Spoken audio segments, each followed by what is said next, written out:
Good morning, evening, afternoon, everyone. I am Dorm. This is Dorm Streams, and welcome back to another Games of the Decade video. Today, we're going to take a look at games 70 through 61 on my Games of the Decade list. Again, this is the way I perceive the Games of the Decade. I understand if they do not equate with your Games of the Decade. It's a personal list, but here are my Games of the Decade 70 through 61. So without further ado, let's begin.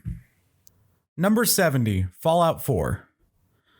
This may have been the hardest game for me to place somewhere on this list because I have such conflicting feelings about it.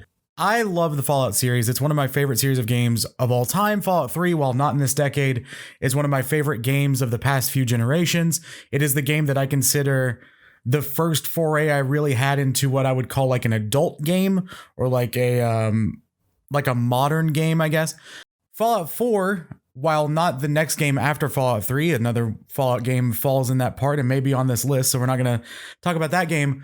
Fallout 4 does a lot of really great things and some things that are bewildering. I really love the world of Fallout 4. I love any Fallout game. I love the idea of this post-apocalyptic society, and the soundtracks of Fallout are always a highlight for me. With the old, they could only find stuff that was recorded in a certain way, so it's all like 30s, 40s, 50s music. All of that stuff I think is incredible. I think the world's really cool. The map is very big. I love the setting of Boston.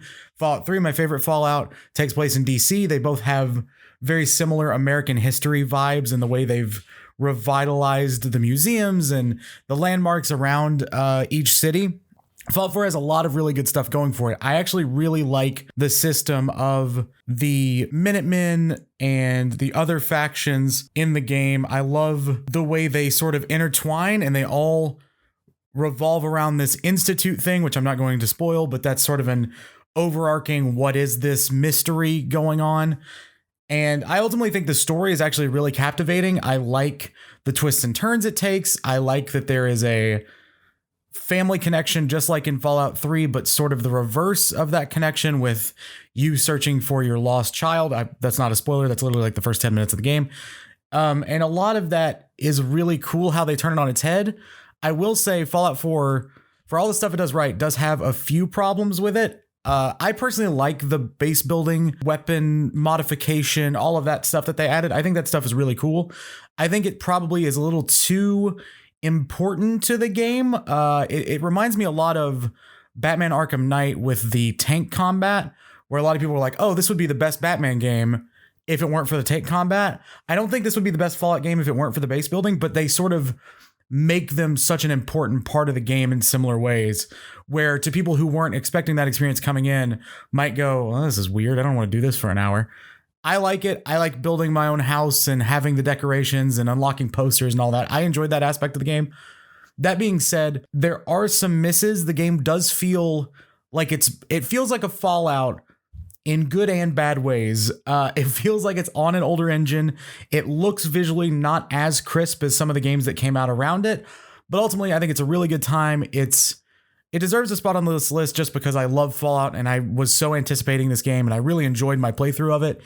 But maybe not the best Fallout to exist, but still a really great game that deserves a spot. I know it sounds like I'm being more negative than positive. I really do like this game a lot, but I'm justifying why it's both so high and so low in one sort of go. So apologies there. Number 69, Call of Duty Black Ops 2. This was a weird one as well. I'm starting off this list with two like semi-certain things.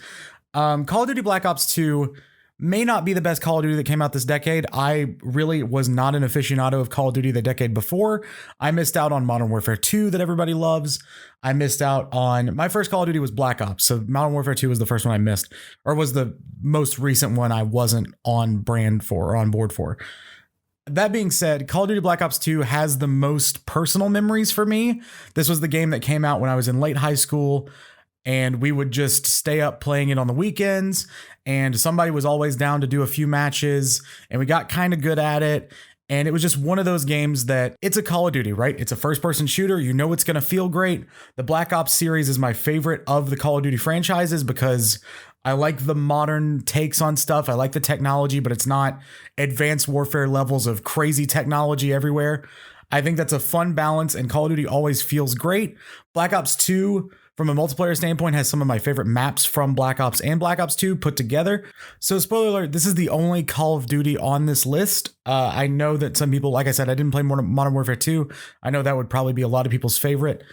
For me, it was between Black Ops and Black Ops 2. I consider both to be very good games. I think Black Ops 2, for me, Call of Duty's always been about the multiplayer. The single player is cool, but I might play a few missions with some buddies, but if not, I'm just kind of going to let it go. With Black Ops 2, you have both the maps that I really love from Black Ops and some of the new additional maps that I love in that franchise. Like I said, there's not a lot you can say about Call of Duty. It's a fantastic shooter. Black Ops 2 was my favorite. It's really pick your poison with Call of Duties. This was just the one that I felt like belonged on the list most. Number 68, Persona 5. I have one legitimate JRPG on this list, and that's it. I've not played a lot of JRPGs. Persona was a game that I was almost, I wouldn't say forced to play, but very actively coerced to play by some diehard fans in my community on Twitch, and we played about 50 hours of it. That brings us, if you're curious how long this game is, I don't know how many of like the fortress areas there are. The game is kind of broken up chapter-wise into these different fortresses or palaces. I forget exactly what the terminology they use are, but basically these big dungeon areas. I got past the first one, and that was it. I got like midway through the second one, and that was 50 hours spent. And I decided that was enough for me. I didn't feel like I needed to beat the game. I know some people are going to criticize me for not having beat Persona. I didn't feel like I needed to beat it to prove anything. I just felt that was my time with the game. I was happy with my playthrough, and I was going to stop there. That being said, it is so evident when you play Persona why it's so beloved. The characters are very likable. I love the idea, again, and I know this is core to JRPGs, and I mentioned in the Child of Light review too. I love the way you bring on new characters in this, where you meet new friends in the high school. If you don't know, sorry, Persona is a JRPG set in a high school. I think all the Persona games are set in school. I may be wrong there, but that's my read on them. You play as the main character who has found this flipped, almost upside down version of their world, but with demons to fight and alter egos and personalities. I don't want to get too much into it. If you've never played a Persona game, I've been told this is kind of core to the series, this sort of normal life versus underground underbelly of psychoanalysis kind of stuff. It's very interesting. The UI is incredible. One of the best looking UIs in a video game I've ever seen. I probably spent 40% of my playthrough just being in awe of all of the beautiful UI in the game. The gameplay is really good for a series or for a genre of game I'm not normally drawn to. I didn't find the JRPG mechanics to be too overwhelming as someone new to the series and new to JRPGs in general still. And I didn't find the combat to be too repetitive or boring. That has sort of been my knock from the outside of JRPGs that I've tried. It's like, okay, you select a move, they do it. You select a move, they do it. You select a move, they do it. The battle's over. This also has a wonderful sort of Pokemon-esque thing to it, where you capture your opponent and that can become a persona that you can use in battle. It's very interesting. It's not exactly like Pokemon, but you have sort of these summons that can help you out, and the more you catch, you can blend them together. It's a really interesting combat system that I found really enthralling and made me excited to battle more demons because, I haven't caught that guy yet. Very much like Pokemon, where it could get boring, but the fact that you can gain something from them to last you the entire game is really cool. I also thought the story was really dark, and I liked that a lot. Like the first story that you sort of play through, the first chapter, if you want to call it that, or the first like section, whatever you want to call it, with the gym teacher is really dark. And I wasn't expecting that from a game that's so like poppy cartoon sort of anime looking, and it even has like anime cutscenes. I was kind of blown away by how risky they were on this story, and I think that deserves to be applauded as well. Ultimately, I could see Persona being a top 10 or top 5 game for someone if this is your style of game. It felt wrong for me not to mention it on my list, but it also felt weird for me to place it too much higher than it is right now, just because I know that for me personally, it's not my game of the decade and it's not in my top 50 games of the decade. But I think depending on what you like in games, this could be your favorite game of all time. And I completely understand that. It just, because I didn't finish it, because I didn't feel the drive to finish it, because it is so long, and I've never really done the long JRPG grind outside of Pokemon ever, For me, I felt like that was a good stopping point, but I 100% understand all of the quality that this game holds, and it has to go on this list because of that. Number 67, The Witcher 3 Wild Hunt. This is probably going to get me in some hot water, having what is considered one of the best games of the decade amongst a lot of people this low on my list. Now, let me explain. So The Witcher is, if you don't know, is an open world RPG that is huge on exploration. There are so many side quests, so many companions to meet, so many storylines, where you play as Geralt of Rivia, or Gerald of the River, as we jokingly called him, who's this badass white-haired. He's a witcher, which I guess to explain what a witcher is, it's kind of like someone who knows how to deal with supernatural creatures, but is also kind of a mercenary, I guess would be a good way to put it. I don't really know how to describe what a witcher is if you've never played, but he sort of makes his living by going out and getting bounties and killing these creatures and all these sorts of things. I may have said supernatural there. I meant fantasy, just fantasy characters in general. There is some supernatural elements to it, but not just supernatural stuff like going out and killing a griffin or this weird halfling thing, like just whatever. Now, the thing that people love about The Witcher is the story, right? People love the world, the characters involved, as we've seen by the really popular Netflix show, The Witcher. That world is rife for really cool storytelling. And that was what kept me in the game primarily. I will say, both times I tried The Witcher, I ended up dropping it for different reasons. The first time I tried it, I only spent about 4 hours in it. I never got off the main introductory area. I never got out of that area because something just didn't click. I couldn't put my finger on what it was. I'm not a huge fantasy guy anyway, as you'll continue to see throughout this list. It takes a very special fantasy setting for me to get really into it. That was already just kind of like enough of a stiff arm for me to play the game, see what it was, and go, I'm good. And then it became one of those games that, as so often happens on Twitch, it's sort of building its own momentum. It had a very diehard community. I knew friends who had played through the entirety of it on stream, and they said they loved it as a stream game. The pacing was great for streaming, so I was like, well, I'll give it a try. And I really enjoyed my time with The Witcher. I will say I never finished it. I don't know if I will or not. It's one of those games that's always kind of on the back of my brain, but I don't really have the desire to go back to it. And I think my main problem with the game is the combat. I personally, again, this is my personal opinion, I do not mean to offend anyone who loves this game. I know this game is very beloved. Find the combat really boring and sort of frustrating. I felt like, and maybe I'm not using my spells enough or whatever, but I even felt when I was using the spells, it was very, I'm gonna phrase this in a weird metaphor. It felt like the most active you could ever be in an MMO combat. I don't know if that makes any sense. So I briefly played World of Warcraft as a kid. I don't remember playing it at all. I remember just the way you like press a button, the guy does a thing, you press a button, the guy does a thing, and then he's dead. And I guess, granted, that could describe literally every video game, but there's sort of this weird disconnect with MMOs where it's like, I don't get to actually click and slash. I just press the thing, and then he does the 3 slashes, or he shoots a spell, or she uses her bow, or what, whatever. To me, that almost, there was that weird disconnect with me and Geralt as well. It felt like I was just kind of hacking at something, and then eventually it would be like, yeah, okay, it's dead now. There was no... As we will see on this list, combat has been incredible this decade. And for me, there was no real substance to the combat. I don't know if that was for everybody. I know a lot of people love the combat. The combat didn't keep me in it. And because of that, I didn't find myself wanting to actively play it. Now, I will say, I'm going to do an aside for Gwent. Gwent is freaking awesome. Shout out to Gwent. Go play Gwent. It's awesome. I love Gwent. It's one of the most redeeming parts of that game for me, weirdly. But The Witcher, just like the Persona was just a minute ago, is one of those games that you have to put on this list just for the sheer quality and love around that game.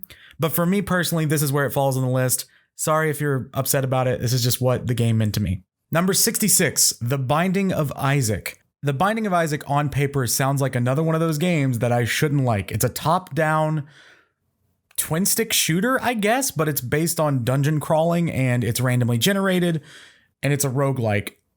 But I keep finding myself going back to it. I've recently picked up the game again to trophy hunt after watching a speedrun at GDQ. It's really brutally hard. It just continues to beat you in the face with difficult enemies and very low health and not a lot of damage you can take, etc., etc. The gameplay is so fun and so addictive and is the perfect, again, you've heard me say it before, the perfect formula for a podcast game where I don't need to hear it all. I'm just going to visually play this while I listen to Kind of Funny or whatever. It is, to me, the exact thing most roguelikes aspire to be, where you just want one more game. I know we've talked about this before on this list. It's another one of those, I'm going to play one more game. Oh shit, it's 4 a.m. I got to go to bed kind of games. My only knock on The Binding of Isaac is I find there's a story. The story and the enemies seem a little childish to me. And I get that's kind of the point. But it also doesn't stop the fact that like you're fighting like literal poo. Sometimes like you're just fighting poo. It's weird. I get it. I don't love the look and feel of the game, I don't love the look of the game or the decisions on what some of the enemies are, but I love the customization. I love how every game is different. I love the add-ons and how they interact with each other. I think the game is brilliant from like a coding standpoint that all those work together. I really do love this game in a very surprising way. It's, again, one of those games that shouldn't work for me, but it absolutely does. Number 65, Far Cry 3. Now, I'm considering Far Cry 3 and Far Cry 3 Blood Dragon one game here. I know that might be a little bit of cheating, but they both have the same title. Blood Dragon was released kind of as a spin-off side thing from Far Cry 3. And I think without Blood Dragon, Far Cry 3 would be lower on this list, but Blood Dragon wouldn't make it by itself because it's such a short experience. So I think they work best together and deserve to be celebrated here. Far Cry 3 is, to me, the first game that sort of set the standard for this Ubisoft style exploration, where you go to every part on the map, you take down all the towers, you storm all the bases. It's the checkbox open world system, right? But Far Cry plays so well. The shooter mechanics are great. The story's really interesting. Far Cry 3, I think, has the best villain of the Far Cry games, although shout out to Far Cry 5's villain. I love the sort of weird religious stuff they do in Far Cry 5. But Far Cry 3 is way more straightforward. I love the island setting, how it's kind of overgrown and a little bit gnarly, and you might be fighting some guys and oh my god, there's a tiger, or things like that. I think what makes Far Cry 3 so strong is just the gameplay is so fun and there's that addictive 100% nature in it. But also, Far Cry 3 gave us Far Cry 3 Blood Dragon, which, if you don't know, was so ahead of its time now looking back at it. It is the same style of game, same checkbox, clear all the points shooter game, but this time it's basically a bad sci-fi 80s film. And you're fighting these like robotic T-Rexes, and it's just completely ridiculous. There's this awesome like synthwave soundtrack. You are narrating to yourself the whole time. It's bizarre in the best way. I actually think Blood Dragon may eclipse Far Cry 3 in terms of pure character and just like the amount of personality in that game. But again, I think they work best in conjecture here. They're both totally worth the buy, totally worth the play. Far Cry 3 is considered like one of the best shooters of the generation for sure, and I totally see why. Both games are awesome. Shout out to Blood Dragon. I think that game's awesome. Number 64, Pokémon GO. This was a game that got added to this list late because it's not one of those games that I often think of as being a game, right?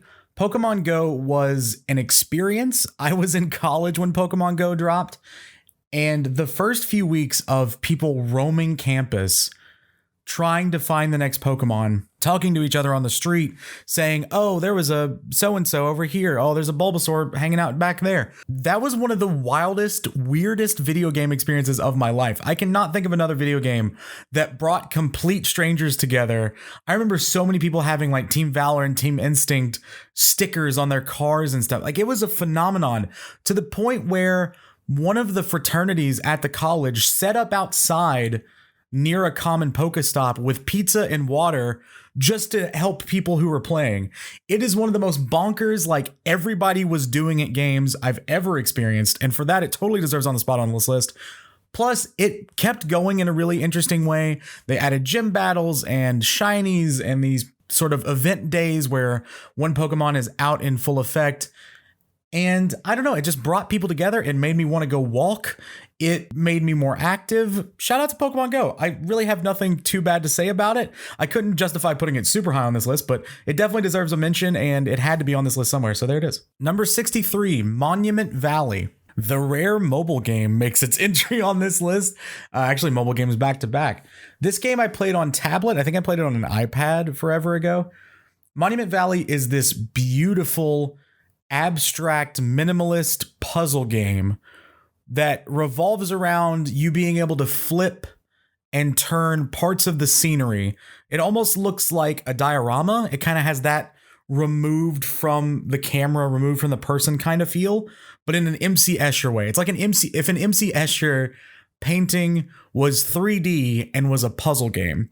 It very much feels like that, where you can move these infinite stairways around to move your character to get to the thing you need.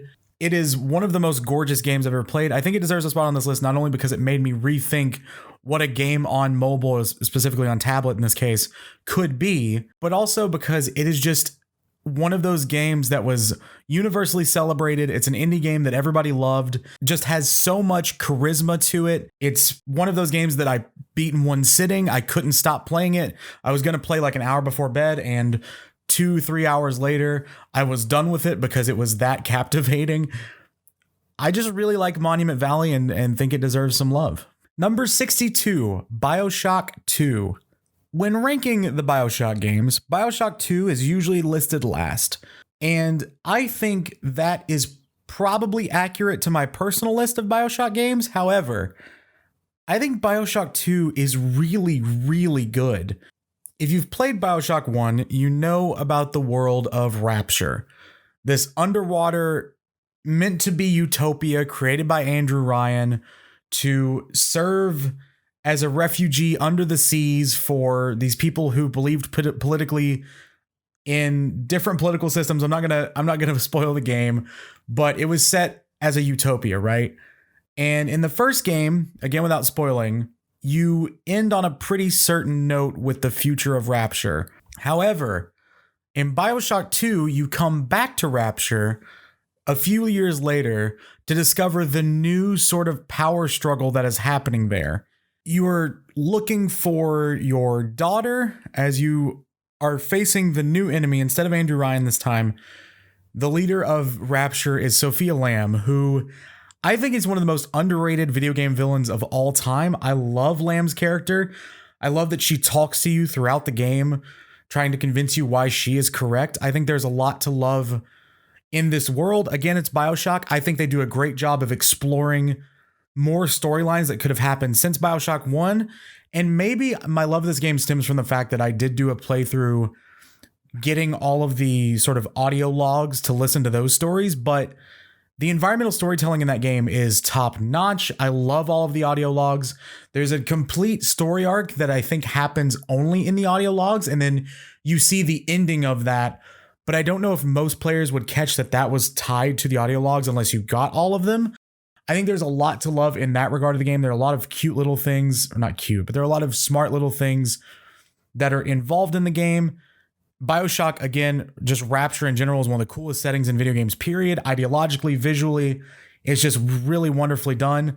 I think the addition of the big sisters in the game are incredible. I just really love Bioshock 2 and think it deserves a shout. So there you go. Number 61, Dishonored. Dishonored is one of the most unique games of the decade.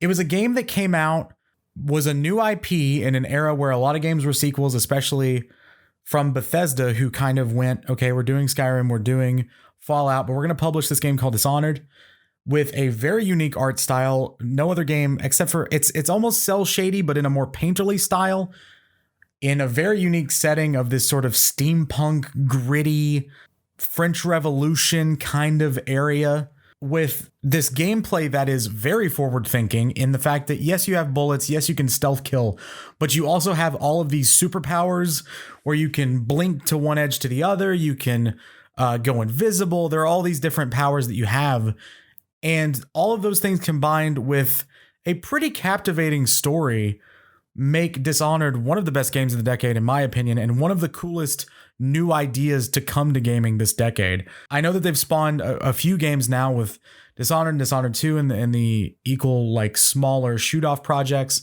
But Dishonored 1, I think, is the one that deserves the shout just because it is the most contained idea. It is the most standalone, I think, of the Dishonored games. I love Corvo as a main character. I love the idea of what Corvo goes through. I think the beginning of that game is really fascinating. There's one mission in Dishonored that always sticks out to me, and minor spoilers for Dishonored. There's a mission where you're supposed to capture one of, I think, 3 brothers. It might be 2, it might be 3, I can't remember. And the goal is to find one of them and kill them. But, and I didn't know this until recently, it is random which brother is actually the one you're supposed to kill. So you have to sort of do detective work and talk to people around and sneak around and see exactly who the brother you need to kill is. And just that area and this sort of lavish party that they're all at, that really just stuck in my brain. And anytime a game has a moment like that just fixates itself in my brain as my memory of it, I think is always going to deserve a spot on a list like this. And Dishonored is just a really well-made, really fun to play video game. And I think there's nothing really wrong with Dishonored, so that's why it gets this spot on the list. And that's it. Thank you so much for watching. Again, all these videos go up once a week here on the youtube.com/stormstreams. If you like the video, don't forget to leave it a like and subscribe. Thank you all to the patrons over at patreon.com/stormstreams for making this video possible. We've got some new patrons there, and that means the world to me. Thank you so much. If you're interested, again, patreon.com/stormstreams. Thank you so much for watching. Take care of the dorm while I'm gone, and I'll see you in the next video.